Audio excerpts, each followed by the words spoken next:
మంత్రిని కలవనికే పోతే జనాలు ఆయన ఆఫీసుల ముంగట పాడిగాపులు కాయాలి. 10 నిమిషాల పిలుస్తాడని చెప్పిన సారు 10 గంటలకు పిలిచినా అట్లనే ఒక్కతోటి కూర్చోవాలి. ఆయన ఎప్పుడు పిలుస్తాడా అని పిట్టకు పెట్టినట్టు ఎదురు చూడాలి. కానీ అదేందో ఇచ్చత్రంగా ఒక మంత్రి సారే తోటి మంత్రులు వచ్చేదాకా మంత్రిని కలవబోయిన పబ్లిక్ లెక్క ఎదురు చూసే పరిస్థితి వచ్చింది.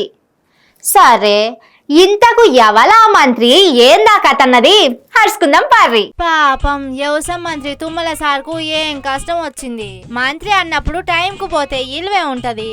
అదే చెప్పిన టైం కంటే గంట ఆలస్యంగా పోతేనే ఇలువ ఉంటదని మన ఇండియాలో ఎవరైనా గదే టైం ఫాలో అవుతుంటారు. అదే చెప్పిన టైంకే కరెక్ట్ గా పోయి కూర్చుంటే ఏం పని లేదనుకుంటారని జోకులు కూడా వేసుకుంటారు. కానీ ఈ లౌక్యం ఏం తెలవనట్టున్నది కదా తుమ్మల సార్కు. ఖమ్మం జిల్లాలో 3 మంత్రులు కలిసి రివ్యూ మీటింగ్ పెట్టిండ్రు. అయితే జిల్లా మంత్రులు ఇద్దరు కంటే ముందుగాలే మీటింగ్ కాడికి పోయిండు మంత్రి తుమ్మల సారు.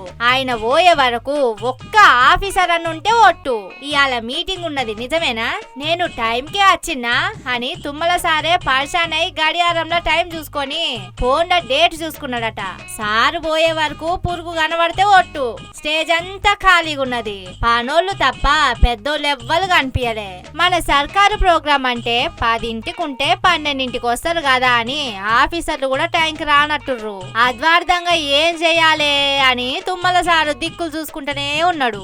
ఆఫీసర్లు కడిమిద్దరు మంత్రులు వచ్చేదాకా ఆవులింతలు తీసుకుంటా టైం పాస్ చేసిండు. తుమ్మల సార్కు హెలికాప్టర్ లో పోయి ఇలువైన టైం ను కాపాడుకోవాలని తెలవక ముందుగాలే మీటింగ్ వచ్చినట్టుండని అనుకోవట్టిండట అక్కడ ఉన్నోళ్ళిగా.